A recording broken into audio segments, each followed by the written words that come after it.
All right, we will do a screen share. All right. Okay, I don't know where it was when we lost contact here, but I was saying that Herod was paranoid. He was afraid somebody was going to try to displace him, which explains the passage in Matthew where it tells us that he had all the boys under 2 years old in Bethlehem killed because the Magi asked for the birthplace of him who was to be born King of the Jews. And what was Herod's title? King of the Jews. And he was afraid that somebody was going to try to displace him. When Herod's death approached, he had the leading Jews arrested, and he commanded his sister Salome to have them executed when he died. That way, instead of there being rejoicing when he died, there would be mourning. Because he was afraid that when he died, they would celebrate in the streets, you know? He didn't want that. He wanted people to weep. And so he figured if all of these people that they love die, they're going to be crying instead of rejoicing. Fortunately, Salome, instead of having them executed, released them. And Herod died in 4 BC.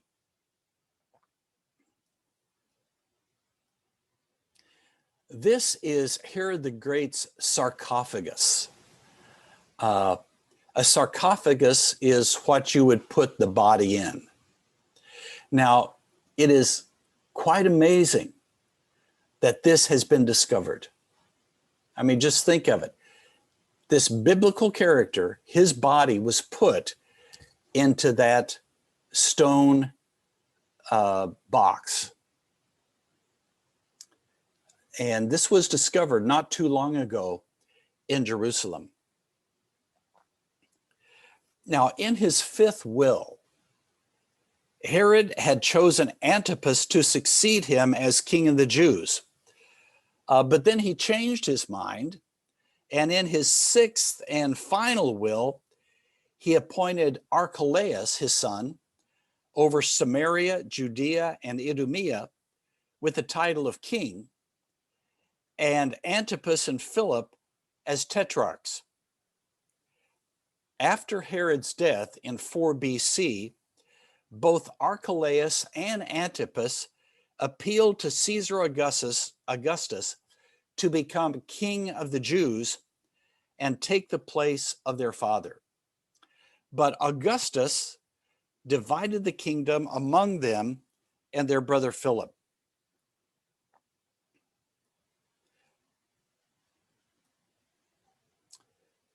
So this is the way it divided up. Archelaus got half his kingdom, which was Samaria, Judea, and Idumea, there on the lower left-hand side. Antipas was given Galilee and Perea. Let's see if I can annotate this.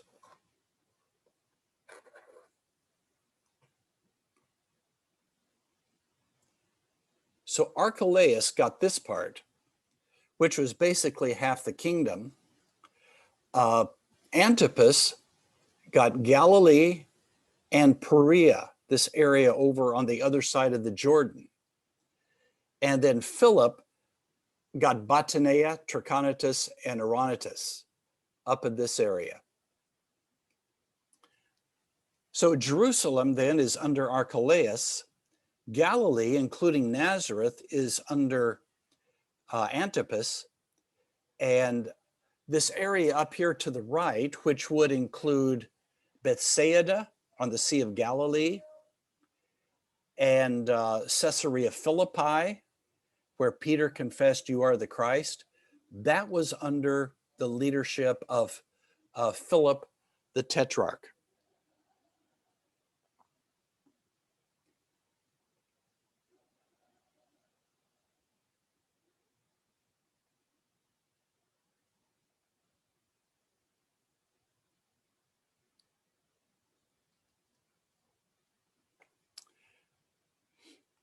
Okay, so let's look at these rulers just briefly here. We have Herod Antipas. He ruled over Galilee from 4 BC to AD 39.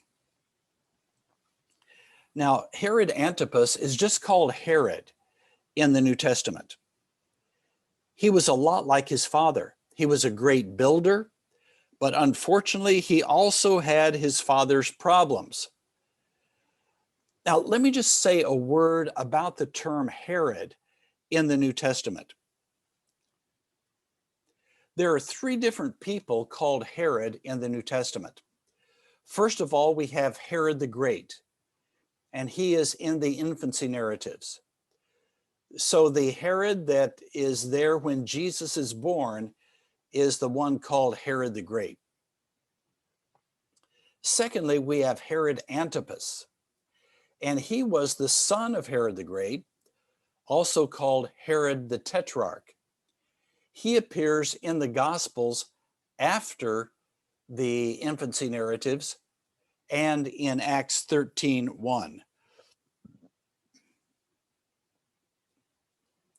And then there is Agrippa the First. He was the son of Aristobulus and the grandson of Herod the Great. He's mentioned in Acts 12. There he gets struck dead by the Lord because of his pride.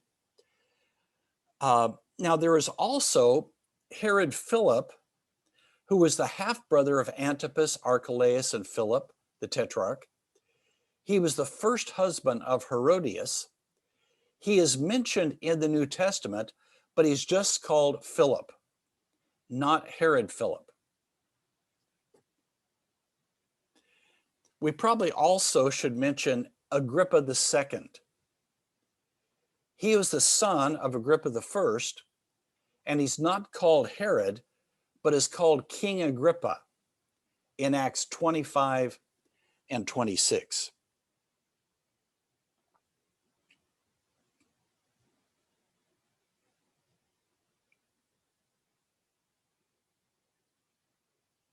All right. Now, Herod Antipas, was married to a lady by the name of Phasaelus, the daughter of Aretas, the Nabatean king. So let me just go up to that map again. If you look over here on the right, it says Nabateans. So Herod, who is ruling Galilee and Perea, then married the daughter of the king of Nabatea. Okay, got that?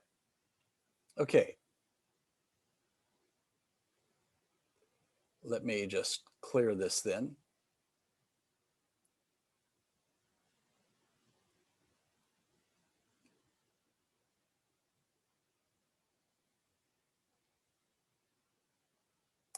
Okay. While in Rome, Antipas met and fell in love with Herodias, the wife of two of Antipas's half-brothers. Already she had been married to two of them. He fell in love with her. She also was the daughter of his half-brother Aristobulus. So Herodias was Herod Antipas's sister-in-law and niece. Well, she divorced her husband, Herod Philip, and he divorced Phasaelus, the daughter of the king of Nabatea, and they got married. Now, this whole scenario stirred up the Jews, who found it very offensive. John the Baptist condemned them for what they had done, and Herodias made sure that he was executed. And you remember the story of how Herod Antipas gave a banquet for all of his leadership. And Herodias' daughter, Salome, gave a dance that very much pleased Herod, And he said he would give her whatever she wanted, up to half her kingdom, his kingdom. She asked her mother what she should ask for, and Herodias said, ask for the head of John the Baptist on a platter, which she did. And it made Herod Antipas very sad because he enjoyed talking with John the Baptist and was curious about him. But he had John executed. Now, last night, I looked on, it's probably on YouTube, a 1923 movie called Salome, in which it depicted all of this. John the Baptist, Salome's dance, and it didn't follow exactly what Scripture said, but very interesting from a movie that's almost 100 years old.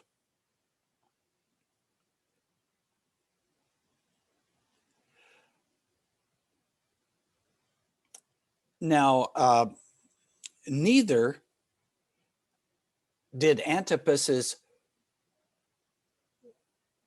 father-in-law, former father-in-law, the king of Nabatea, neither did he appreciate what Herod Antipas and Herodias did. And he declared war on Herod's tetrarchy and eventually defeated its army in AD 36. When Herod Antipas heard of Jesus, he thought it was John the Baptist come back from the dead. We also have an account given in Luke 13, 31, 32.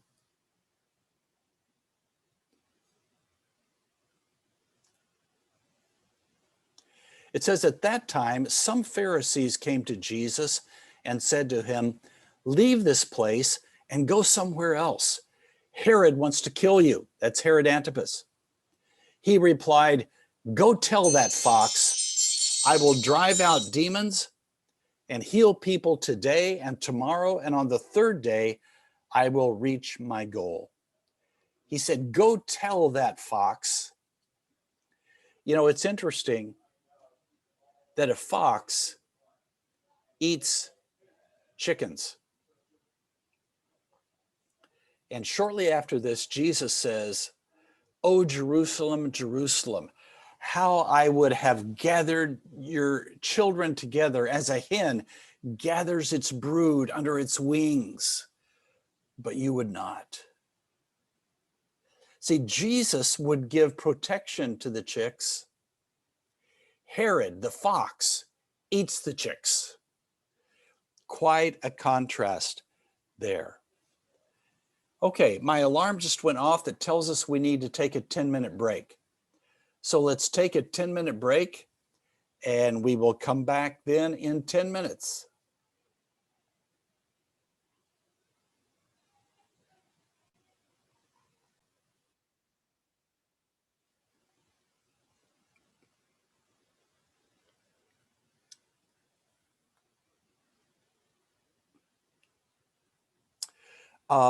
Eventually, Antipas was banished to Lyon in Gaul by the Emperor Caligula in AD 39. And Agrippa I, the brother of Herodias, took his place as Tetrarch of Galilee. And then we come to Philip, the Tetrarch. He ruled from 4 BC to AD 34. And he was over Auranitis, Trachonitis, Galanitis, and Botania, if I can say the words. Philip, like Antipas, was given the title Tetrarch, which means ruler of a fourth part. Under the Romans, if a person ruled over part of a province, he was called a tetrarch. Now, Philip was a quiet and responsible ruler. He rebuilt the city of Pontius and named it Caesarea after Caesar Augustus. So it is Caesarea Philippi. Caesarea after Caesar, and Philippi after Philip. So it is Caesarea of Philip. He married Salome, the daughter of Herodias, the one who danced before Herod Antipas. When he died in 34, his tetrarchy was put under the control of the Roman ruler in Syria. And then in AD 37, it was given to Agrippa I, the son of Herodias. And then we come to Archelaus. He ruled from 4 BC to 86. So notice that Herod Antipas, Philip the Tetrarch, and Archelaus all began their rule in 4 BC. He ruled over Judea, Samaria, and Idumea. Now, Archelaus sought the title of king from the Roman emperor, but he received the title ethnarch, which means ruler of the people. It didn't have the prestige of king, although it had more prestige than that of tetrarch. Archelaus was an oppressive ruler, and his ferociousness made Emperor Augustus remove him from office to avoid a widespread revolt. Archelaus was banished to Vienne in a city in southwest France.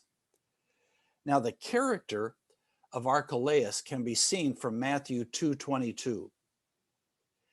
But when Joseph heard that Archelaus was reigning in Judea in place of his father Herod the Great, he was afraid to go there.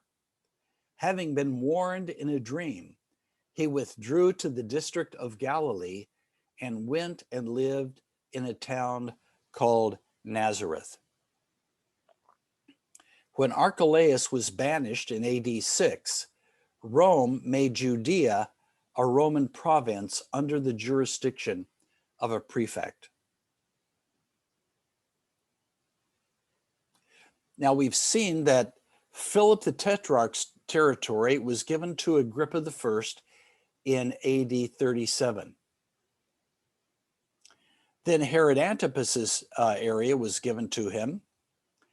And in AD 37, Judea, which was under the rule of the Roman prefect, was also put under Agrippa, so that he ruled over the same territory that his grandfather Herod the Great ruled over.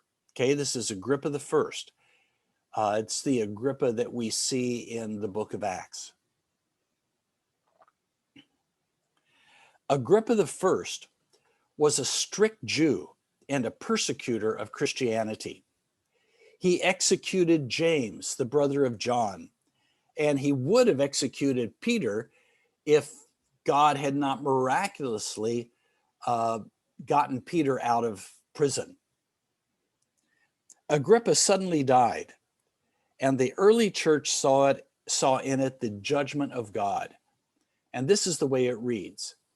Then Herod, who is Agrippa I, went from Judea to Caesarea and stayed there for a while. He had been quarreling with the people of Tyre and Sidon. They now joined together and sought an audience with him. Having secured the support of Blastus, a trusted personal servant of the king, they asked for peace because they depended on the king's country for their food supply. On the appointed day, Herod, wearing his royal robes, sat on his throne and delivered a public address to the people. They shouted, "This is the voice of a God, not of a man." Immediately, because Herod did not give praise to God, an angel of the Lord struck him down, and he was eaten by worms and died.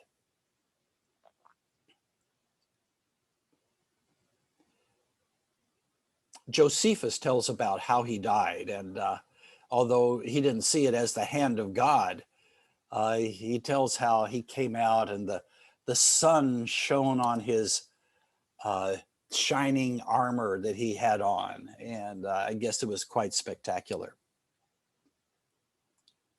After the death of Agrippa I, Judea was ruled by Roman prefects. His son, Agrippa II, became ruler of some outlying territories around AD 53, but he was a minor player. All right, do you have questions or comments here before we go on? We've been giving you a lot of information, a lot of names, a lot of dates.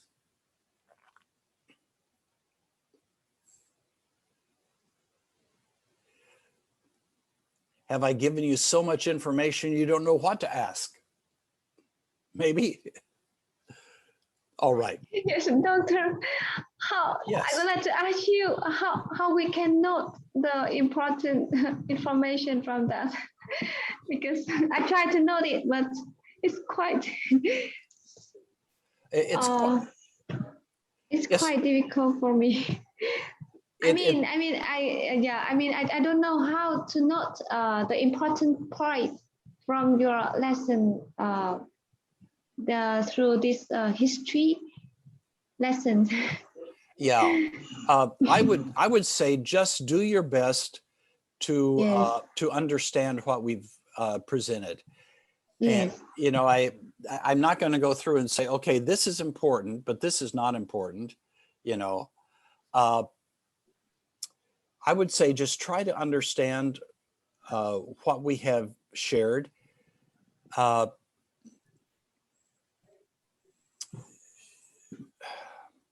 Yeah, I guess that's sort of a subjective thing, you know. How do you understand what is important and what is not? And I guess we all look at that a little differently. But I would say go over it and try to understand it. In terms of a test, I'm not going to be giving. I'm not going to be asking for great detail on all of this. I would say, for example, the three sons of Herod the Great, Herod Antipas, Philip the Tetrarch, and Archelaus, know what territories they were over.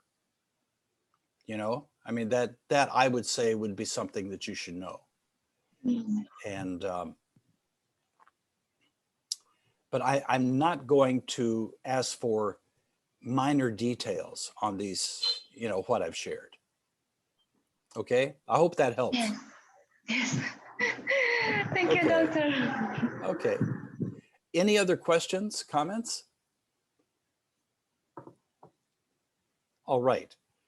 Let us look at the Roman prefects or procurators. Most of the prefects are not mentioned in the Bible. The most well-known of the prefects is Pontius Pilate. When you read in books about Pilate, you see him sometimes called a procurator, and sometimes he's called a prefect. Excuse me.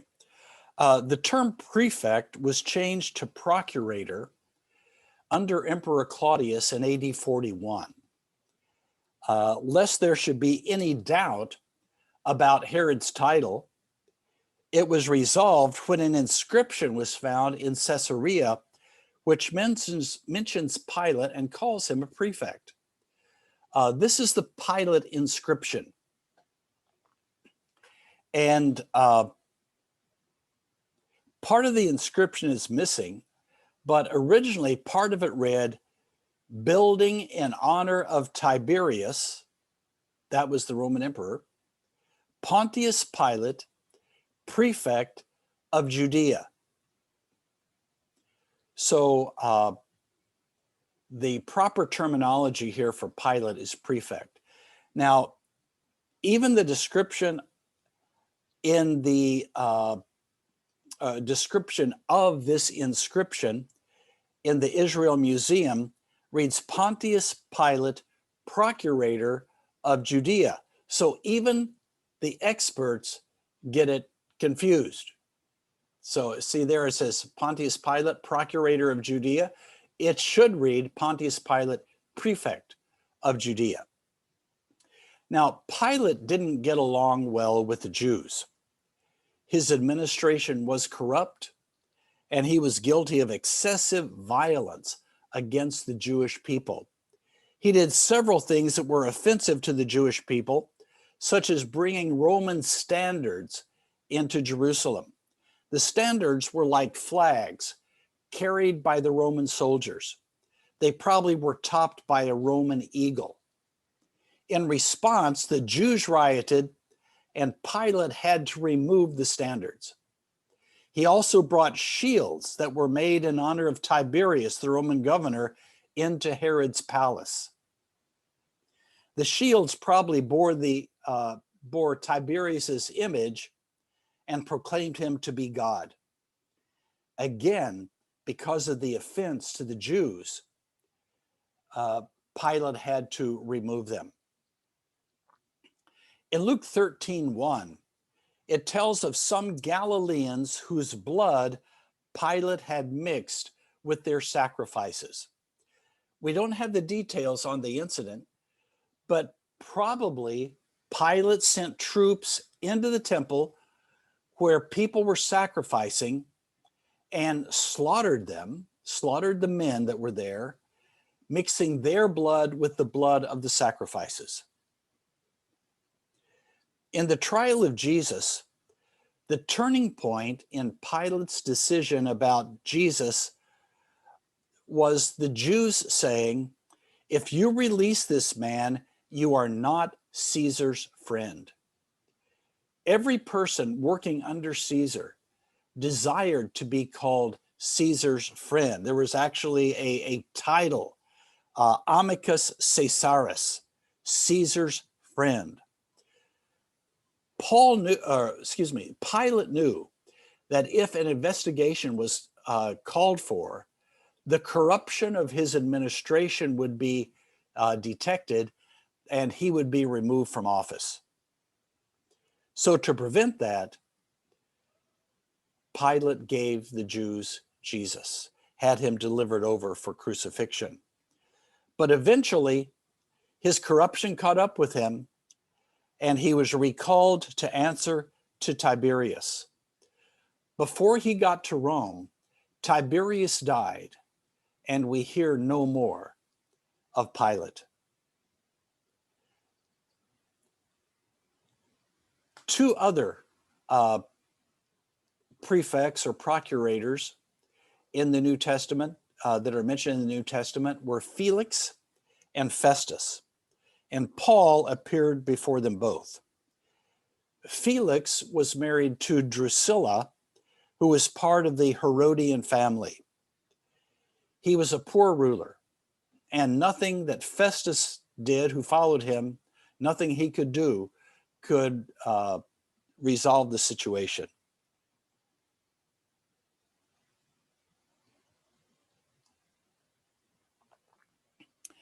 As we said, Festus, Agrippa II, and his sister and consort Bernice met with Paul. Festus died in AD 62, and before the next procurator was appointed, the Jews condemned and executed the leader of the Jerusalem church, James, the brother of Jesus. The procurator Florus came to power in AD 65, and he raided the temple treasury. The Jews were infuriated, and Florus had some of the leading citizens of Jerusalem crucified. It wasn't long until the Jews were in full-scale revolt. We should point out that during the first century, there were several revolutionary movements. After the death of Herod the Great in 4 BC, there was an attempt to overthrow the Roman occupiers. This was followed then by a succession of revolutionaries, all of whom were either crucified or banished.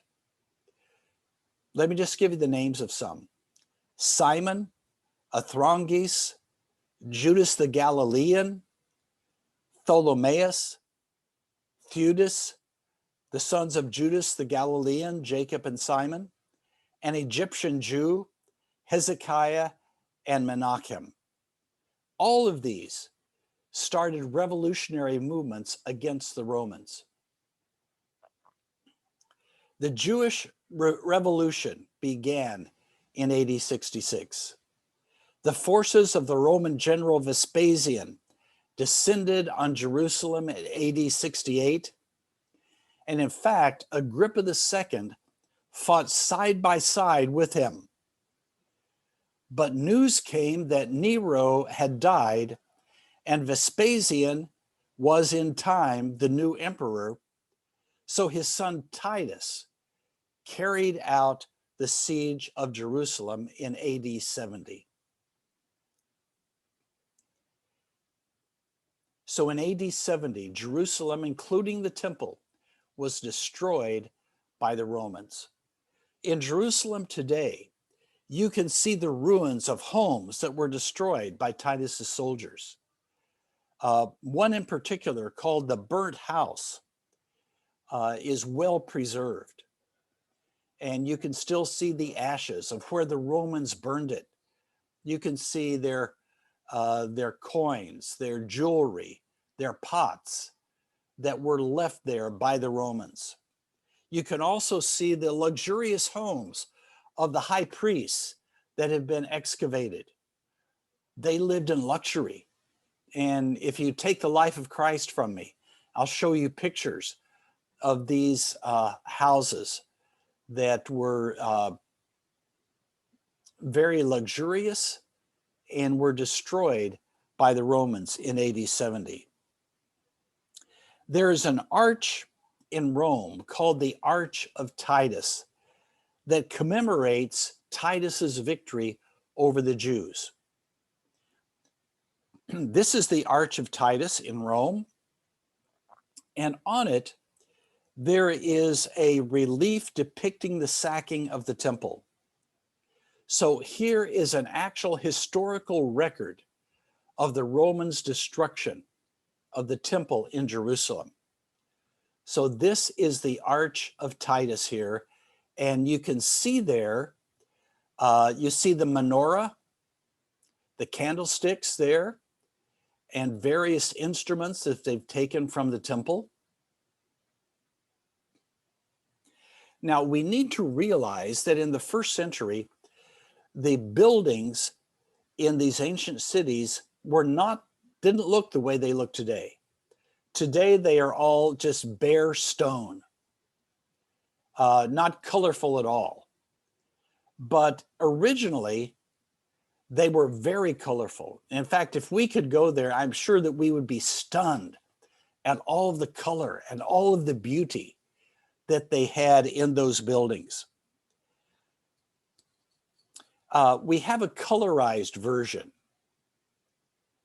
of what that original bas-relief looked like. They have found yellow pigment as they've done scientific studies of that relief there. They found yellow pigment on the menorah. And from other pictures during that time, they can put together what the rest of it probably looked like. So this is the way that sculpture probably looked back when it was originally made. Another way that the Romans commemorated their victory over the Jews was by minting coins that depicted the defeat of the Jewish nation. And here are coins that show the Roman emperor and Judea. Judea is shown as a woman, and the legend says Judea, or captive Judea. See the one up in the upper left corner? Right under the picture of that woman there is the word Judea. The same with the one right below it. So after a 5-month siege, the Romans took Jerusalem, and then in AD 73 or 74, they took the last Jewish stronghold of Masada. And this is a picture of Masada. This was a fortress down next to the Dead Sea, which Herod the Great had built. It was taken over by the Jewish rebels, and they made their last stand there in Masada. Now, the Christians in Jerusalem, tradition says, fled to Pella in Perea across the Jordan River. That hasn't been substantiated architecturally, or excuse me, archaeologically, but it perhaps could have happened, and the Christians just didn't leave a trace there. So this is Masada, an impregnable fortress. And you can imagine how hard it would be for a conquering army to try to take that there on the top of that mountain. It was 1,300 feet or 400 meters above the Dead Sea. There were 967 Jewish rebels and family members holed up there. The Romans, under the leadership of Flavius Silva, built a siege ramp that, according to Josephus, was 300 feet or 91 meters high and 155 meters long. If you look at the right side there, you can see that ramp. That is what the Romans made when they went up and took Masada. So the rebels' fate was sealed. There would be no escape. They decided to commit suicide rather than be tortured to death and have their wives raped by the Romans. Their leader, Ben Yair, gave an impassioned speech encouraging them to commit suicide. Each father killed his family. 10 men were chosen to kill the other men. And of those 10, one was chosen by lot to kill the other 9 and then himself. They have discovered 11 pieces of potsherd, broken pottery, with names on them that seem to be the potsherds that were used as lots. One of the names is Ben Yair.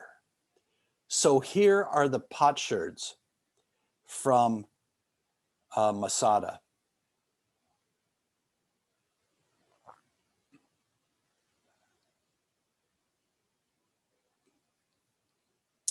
"960 died there.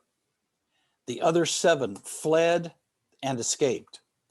When the Romans took the fortress, they found only dead bodies. The Romans then destroyed the Essene community in Qumran, and that seems to be the end of the Essenes. At this time, the name Judea was changed to Palestine, the land of the Philistines. Now, the destruction of the temple had a devastating effect upon the Jewish people and the Jewish religion. It was comparable only to the destruction of the first temple in 586 BC. The whole religion had to adapt to a brand new circumstance. The center and focus of the religion had been destroyed.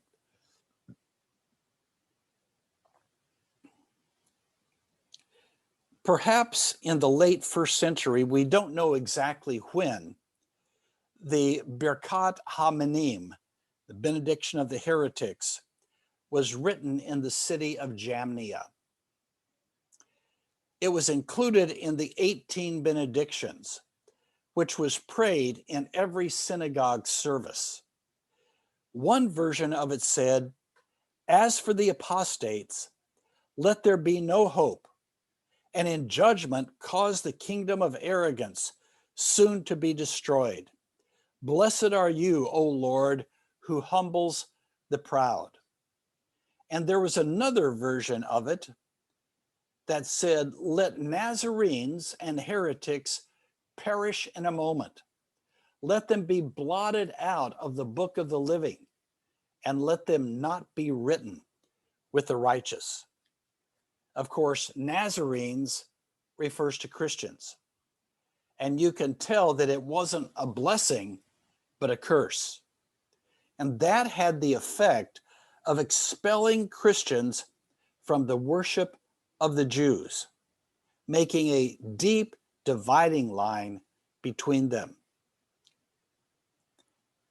As we can tell from the New Testament documents, Christians were at times persecuted by Jews. And this was long before there was persecution by the Roman government. That began under Nero. The Jewish persecution may have been being expelled from the synagogue, but we know that Paul says of himself, 5 times I received from the Jews 40 lashes minus 1, 39 lashes. It was 39 because the law specified that if 40 lashes were given and the person died, then the ones who gave the whipping would be accountable for his life. But if you gave 39, they would not be accountable. 5 times the Apostle Paul received that from Jewish synagogues. That was the greatest punishment that they could give other than taking his life. Now, this separation of Judaism and Christianity, or as they call it, the parting of the ways, was not complete in the first century. There's not a precise point where we can say that it happened.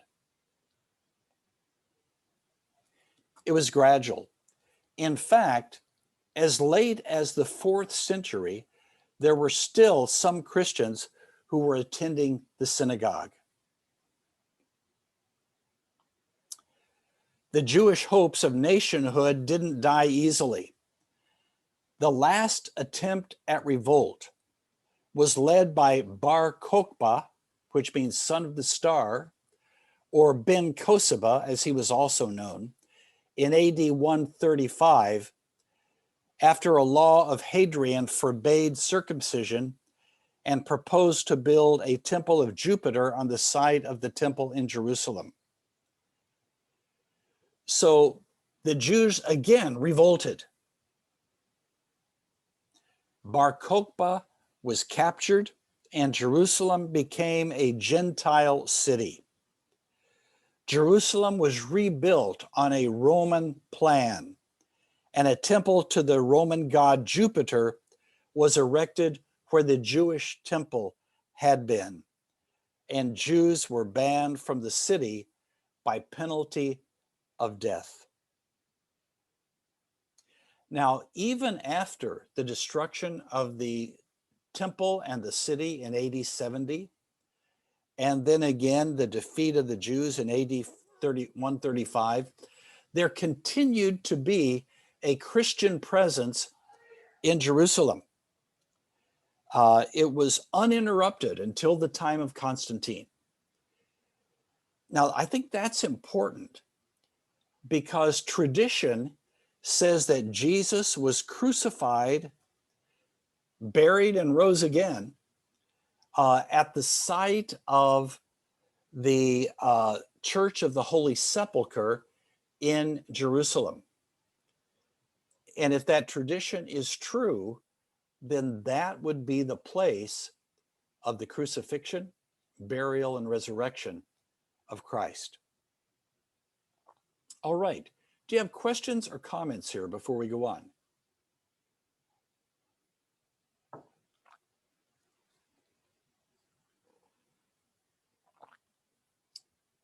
Questions, comments? Okay. Do you think you've been following me? More or less? More or less than more? Well, I hope you have. I hope you have. Okay. I would like just to give some information about the Herodian family, the family of Herod the Great. This is like his family tree. His father and his grandfather here. And let me see if I can just do some annotation here. Here we have Herod the Great. And this is his family. Now, the key person here is this person called Herodias, because she is involved in so many people's lives. She was the wife of Herod Philip. You see there where I circled. She then divorced him and became the wife of Antipas over here. Her daughter became the wife of Philip the Tetrarch.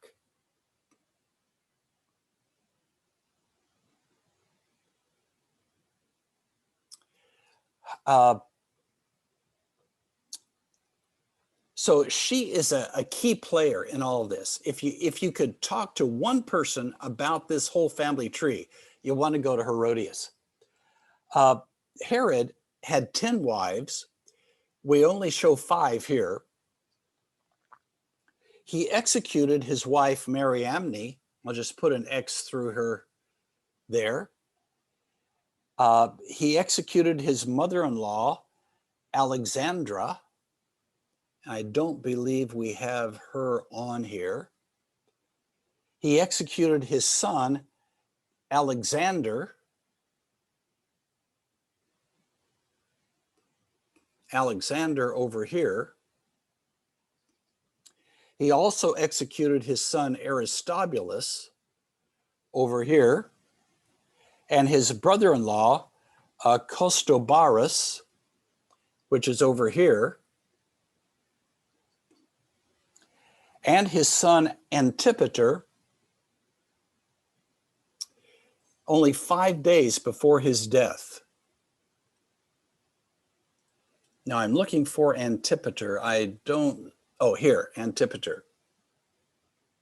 So all of those with X's through them are members of his family that he had executed. Now Herodias was the granddaughter of Herod the Great. She was the daughter of Aristobulus, Aristobulus, Herod's son. She was the sister of Agrippa the First. Here we have her down here, sister of Agrippa the First. She was the niece and wife of Herod Philip here. And then she was his sister-in-law. She was the niece and wife of Herod Antipas here. She was the niece and mother-in-law and sister-in-law of Philip the Tetrarch over here. So she was everywhere on this family tree. We could go in and tell of all of these interlocking relationships that we won't take the time to do.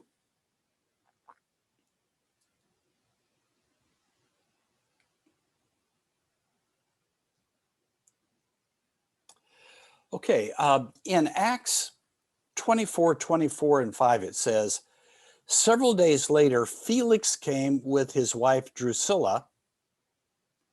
And by the way, here are Felix and Drusilla, right here, who was Jewish. He sent for Paul and listened to him as he spoke about faith in Jesus Christ. So Felix now is the procurator or the prefect under the Romans. Drusilla is his wife, and they are there in Jerusalem. And he sent for Paul and listened to him as he spoke about faith in Jesus Christ. I'm sorry, it was not Jerusalem, it was Caesarea. As Paul talked about righteousness, self-control, and judgment to come, Felix was afraid and said, "That's enough for now. You may leave. When I find it convenient, I will send for you." Felix really gets under conviction by Paul's preaching. So Drusilla, Felix's wife, was the daughter of King Agrippa I and the sister of King Agrippa II and the sister of Bernice. So daughter, sister, and sister. Now, how many times have you read this in the book of Acts? Acts 25:13. A few days later, King Agrippa, that's Agrippa II, and Bernice arrived at Caesarea to pay their respects to Festus. Okay, we have here Paul's in prison. Festus is the prefect, and King Agrippa and Bernice come to Festus. In Acts 25:22 and 23, then Agrippa said to Festus, "I would like to hear this man myself." He replied, "Tomorrow you will hear him." The next day, Agrippa II and Bernice came with great pomp and entered the audience room with the high-ranking officers and the leading men of the city. At the command of Festus, Paul was brought in. So we have Agrippa II and Bernice that are coming to see Paul. In Acts 26:24, 32. At this point, Festus interrupted Paul's defense. "You are out of your mind, Paul," he shouted. "Your great learning is driving you insane." "I'm not insane, most excellent Festus," Paul replied. "What I am saying is true and reasonable. The king is familiar with these things, and I can speak freely to him. I am convinced that none of this has escaped his notice because it was not done in a corner. King Agrippa, do you believe the prophets? I know you do." Then Agrippa said to Paul, "Do you think that in such a short time you can persuade me to be a Christian?" Paul replied, "Short time or long, I pray God that not only you, but all who are listening to me today may become what I am, except for these chains." The king, Agrippa II, rose, and with him the governor and Bernice and those sitting with him. They left the room, and while talking to one another, they said, "This man is not doing anything that deserves death or imprisonment." Agrippa II said to Festus, "This man could have been set free had he not appealed to Caesar." Okay, I assume that all of you are familiar with those verses, right? Okay, you've all read them many times in Acts. But let me give you the rest of the story in just a moment. Bernice, I am hearing someone, I'm hearing feedback. Bernice, the daughter of Agrippa I, married her uncle, Herod of Chalcis, and after his death, she had an incestuous relationship with her brother, Agrippa II. So what's going on there where Paul meets up with Bernice and Agrippa, the King Agrippa? They are having an affair. They are brother and sister who are living together as husband and wife. Now, how many of you knew that about what was going on? Probably not. Okay, in the revolt against the Jews, of the Jews against the Romans, Agrippa II sided with the Romans. Bernice became the mistress of the Roman general Titus, and he sent her away. Agrippa II's death in 100 AD brings us to the end of Herod's family. Okay, our time is up. Before we go, any questions or comments? Okay, if not, we will stop here and we will see you on Thursday. God bless you. God bless you. Thank you, God bless Doctor. you. God bless you. God bless you, everyone. Thank you, sir. God Thank bless you. everyone.